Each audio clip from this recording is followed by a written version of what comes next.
Ela acreditava que bastava sair pela porta, mas quando tentou fugir daquela mansão, percebeu algo assustador. Cada passo seu já estava sendo observado há muito tempo. O arrepio na nuca a fez parar no grande hall, um reflexo minúsculo e anômalo no alto do lustre de cristal. Uma lente. Girou devagar, o coração batendo forte. Havia mais, um discreto orifício na moldura do retrato, um ponto negro atrás do vaso chinês. A casa toda estava vigiada. Sua fuga era uma ilusão. Sem pensar, correu para o único cômodo que ele sempre mantivera trancado, o antigo escritório do pai dele. A fechadura cedeu com um forte chute. Não era um escritório, era um arquivo. Nas paredes, mapas mentais, linhas de tempo, fotografias. E no centro, ela.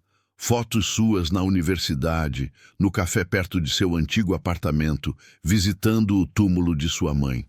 Relatórios detalhados, seu histórico acadêmico, suas dívidas, a saúde frágil de seu pai.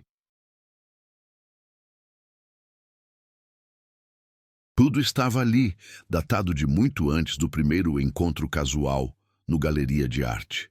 Uma pasta grossa chamou sua atenção. Projeto Fênix. Ao abri-la, seu fôlego sumiu. Não era apenas uma investigação, era um dossiê. Havia fotos antigas de quando ela era criança em um parque que nem lembrava de ter frequentado. Registros hospitalares manchados com um nome riscado e uma certidão de nascimento, com o nome dele listado como contato de emergência de sua mãe, anos atrás. O chão pareceu ceder. Ele não a escolheu por acaso, ele a reencontrou. O som de passos pesados no corredor a fez empurrar a pasta para dentro do casaco. O ruído das botas ecoava no mármore, se aproximando da porta arrombada. Ela se espremeu atrás de uma pesada cortina de veludo, segurando a respiração. A porta rangiu ao ser aberta. A silhueta dele preencheu o vão, parada, analisando o caos. Ele sabia que ela estivera ali.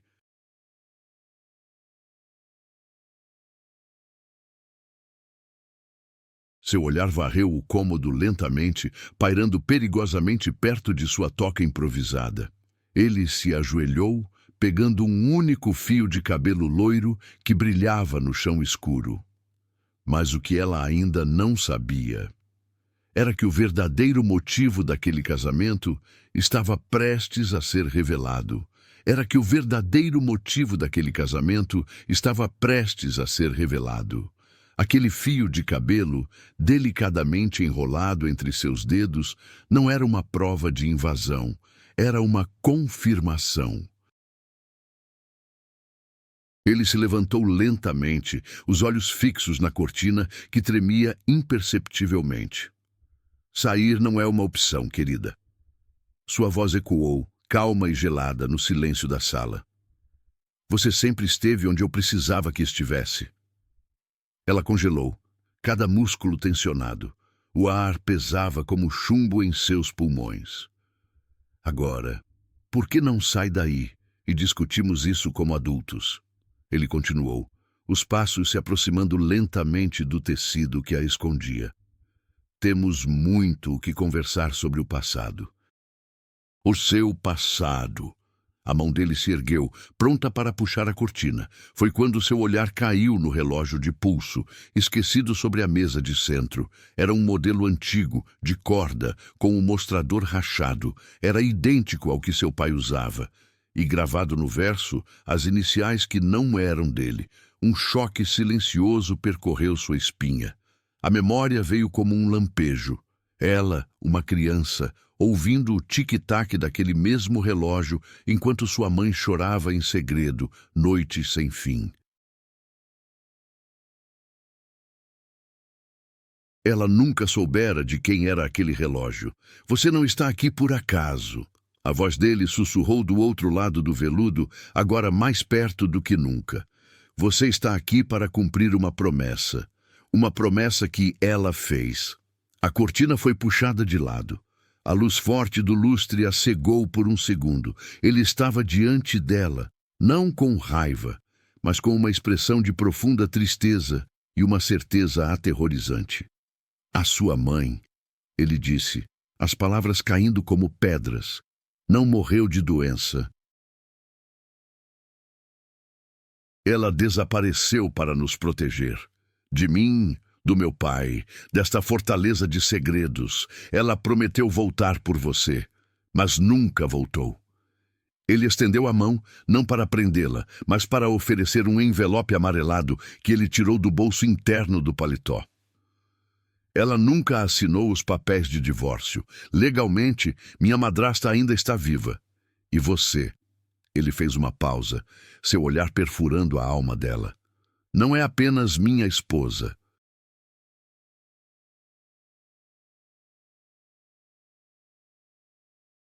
Você é a única herdeira legítima de tudo que meu pai construiu e escondeu.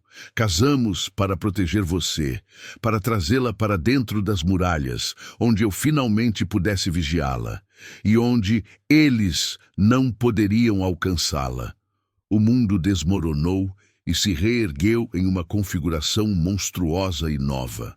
A fuga não era mais sobre deixar um marido controlador. Era sobre escapar de uma verdade que aprendia ali, no centro de uma teia muito mais antiga e mortal do que ela jamais poderia imaginar. E os passos que agora ecoavam no corredor, rápidos e pesados, não eram apenas dele. O som dos passos multiplicou-se, tornando-se urgente e caótico, ecoando pela escadaria de mármore. Não era apenas ele. A segurança da mansão estava se mobilizando. Seu marido, não, seu algoz, seu protetor, seu carcereiro, fitou-a por um segundo infinito, e pela primeira vez ela viu algo além do cálculo em seus olhos. Pânico. Eles não deveriam estar aqui ainda, ele murmurou, mais para si mesmo. Sua mão, que segurava o envelope, fechou-se com força, amassando o papel. Você mexeu onde não devia, ativou os protocolos. Antes que ela pudesse reagir, ele agarrou seu braço, puxando-a para longe da janela. Não olhe para eles, não mostre que sabe. Mas era tarde demais. Do lado de fora, através dos vitrais, vultos escuros se moviam contra a névoa da noite, silhuetas coordenadas não dos guardas costumeiros. Estas se moviam com uma eficiência militar, contornando os jardins iluminados. Quem são eles? Sussurrou ela, o medo roubando seu fôlego. A dívida que meu pai deixou. Ele respondeu, arrastando-a para um painel de madeira escura na parede. Um toque em uma sequência quase invisível de entalhes, e um segmento da estante de livros deslizou para o lado com um ruído suave, revelando uma passagem escura e estreita. O ar gelado e mofado que saía de lá era o cheiro do passado enterrado. O motivo real pelo qual você tinha que estar aqui, protegida dentro destas paredes. Não é sobre herança, é sobre quitação. Ele a empurrou para dentro da escuridão. O túnel leva aos estábulos antigos, há um carro. As chaves estão no painel. Vá para a cidade para este endereço. Ele enfiou um cartão na mão dela. Pergunte por A Coruja. Diga apenas, a Fênix não queimou. Ele saberá o que fazer. E você? A pergunta escapou dos seus lábios, contra toda a lógica, contra todo o ódio que ela achava que sentia.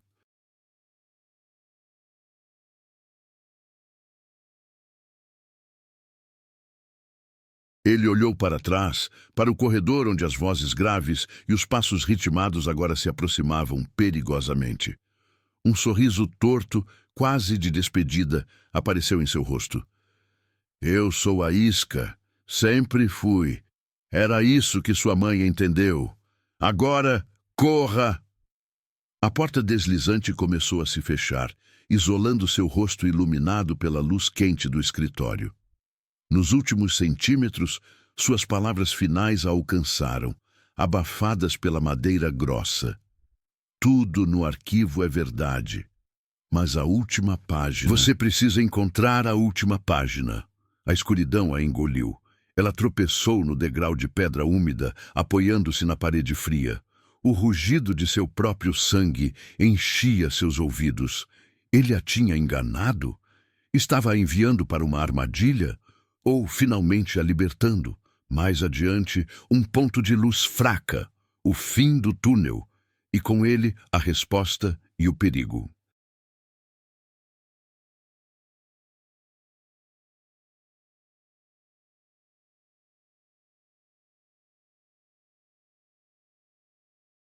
Porque agora ela sabia que carregava algo muito mais valioso do que uma herança.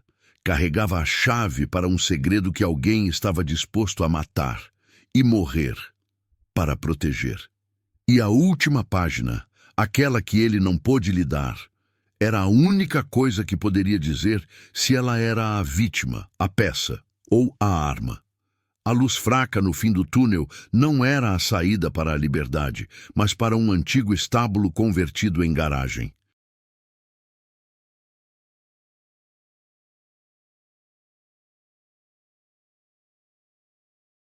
O ar era pesado, com o cheiro de gasolina, óleo e algo mais, o odor adocicado e metálico de sangue. Um carro utilitário escuro, com o motor já ronronando baixinho, esperava com a porta do motorista aberta. Mas entre ela e o veículo, uma figura se recortava contra os faróis fracos.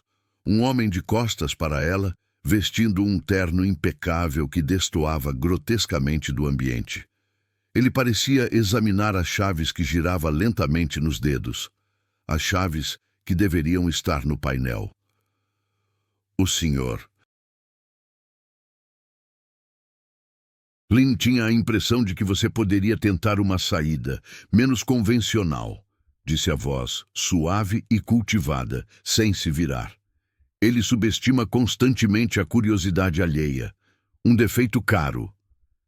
Ela recuou um passo, seu pé encontrando uma ferramenta esquecida no chão de cimento. O ruído metálico ecoou na garagem. O homem finalmente se virou. Não era um capanga. Era Kurt Lindsay, o sócio de seu pai, o tio que sempre trouxera doces e sorrisos apertados nos jantares de família. Jéssica, ele disse, como se cumprimentasse uma convidada em uma festa. Seus olhos percorreram o casaco dela, onde o contorno da pasta grossa era visível. Vejo que você fez algumas leituras de fim de noite, pesadas para um coração sensível. O que você quer, Kurt? Ela forçou a voz a não tremer, os dedos se fechando ao redor do cabo frio de uma chave de roda que seus dedos encontraram no escuro atrás das costas. Oh, nada que já não fosse meu por direito, ele suspirou, teatral. Seu marido sempre foi um idealista sentimental. Acreditou que poderia proteger o legado, esconder os erros do pai. Até acreditou que poderia proteger você. Mas alguns acordos são feitos em sangue, minha querida. E o sangue sempre cobra seu pagamento. Ele deu um passo à frente, estendendo a mão. A pasta, Jéssica, e o relógio. E eu lhe darei um começo limpo em algum lugar longe daqui.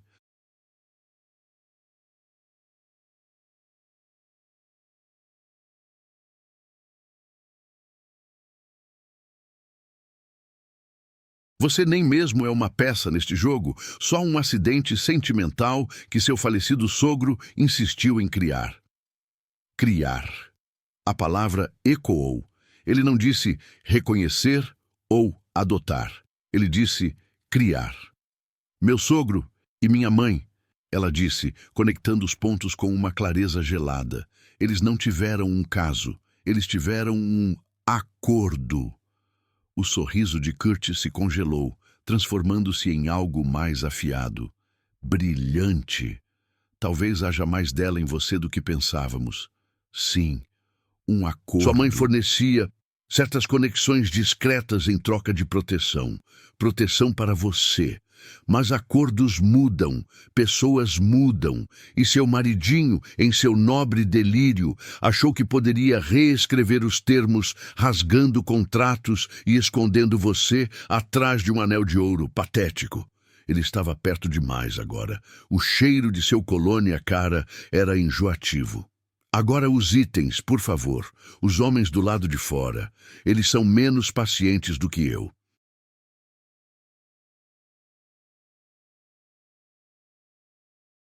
Ela olhou para o carro, para a porta entreaberta da garagem, para a chave de roda em sua mão suada. A fuga que Mason planejara estava bloqueada. Kurt era o verdadeiro guardião dos segredos da família, o cobrador. Foi então que um alarme começou a uivar dentro da mansão. Um som agudo e penetrante. As luzes na garagem piscaram e se acenderam em um vermelho estroboscópico.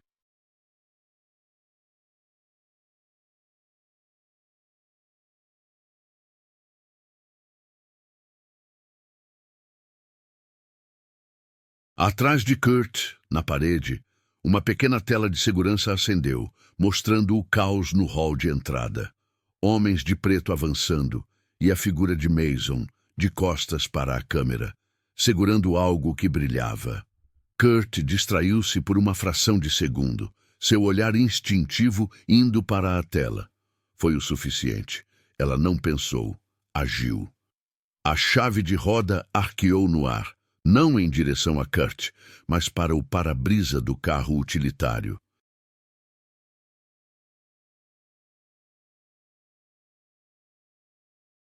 O vidro estilhaçou-se com um baque explosivo, e a alarme do veículo juntou-se ao coro infernal, preenchendo o espaço com luz e ruídos cegantes. Kurt gritou alguma coisa, levando as mãos aos ouvidos. Ela não esperou. Mergulhou pela porta lateral do estábulo, que dava não para os jardins frontais em chamas, mas para a densa escuridão do bosque atrás da propriedade. A floresta era um risco, um labirinto desconhecido, mas era o único caminho não vigiado.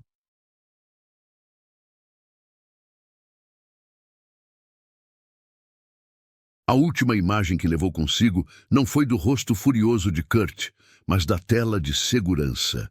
Mason, agora de frente para a câmera, seu olhar parecendo encontrar o dela através da lente e da distância, e em seus lábios, silenciosos, mas perfeitamente legíveis, duas palavras.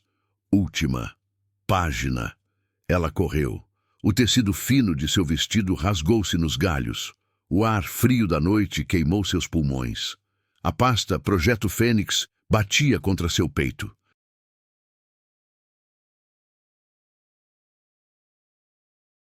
A promessa de sua mãe, a dívida de seu sogro, a armadilha de seu marido, a traição de Kurt, tudo se fundia em uma única verdade implacável. Ela não estava fugindo de um homem. Ela estava fugindo de um sistema, e a única maneira de destruir um sistema era entendendo suas regras. E a última página do arquivo, a que faltava, continha a única regra que importava: a identidade do verdadeiro credor, aquele para quem todo aquele sangue, todas aquelas mentiras eram devidas. E ao sentir o vibrador do celular que Mason havia deslizado em seu bolso sem que ela percebesse, um único ponto de contato em um mundo de escuridão, ela percebeu que a fuga nunca tinha sido o plano dele. A caça, sim. E ela era tanto a presa quanto a isca.